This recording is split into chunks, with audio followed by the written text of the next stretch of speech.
A tyre is a complex assembly of many elements, implementing a wide variety of raw materials. The composition of the rubber compounds varies within a single tyre. Each compound is carefully developed to meet the requirements in terms of flexibility, resistance, grip, etc. Long lengths of metal and synthetic cable are also used.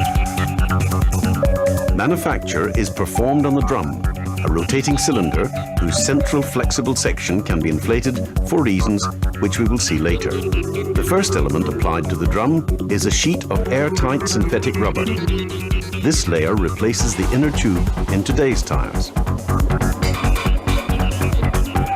In a second stage, a ply made of textile cords sheathed in rubber is then added.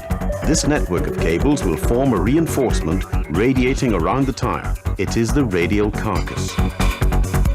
Braced against strips of profiled rubber, two high-resistance metal cable hoops are installed. These are the bead wires. They will hold the tyre on the rim. The casing ply is folded over the beads to anchor it. Other elements are added.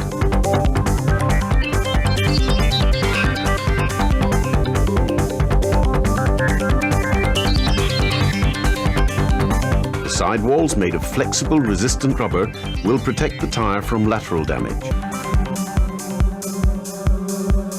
The tyre is then shaped by inflating the central section of the drum.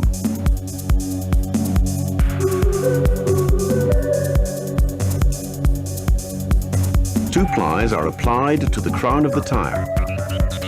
They are reinforced with metal wire arranged obliquely and, with the casing ply, form a network of triangles to limit the deformations of the tyre.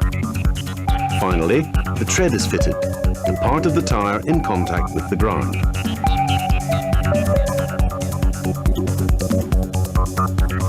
The tyre blank can then be installed in the curing mould.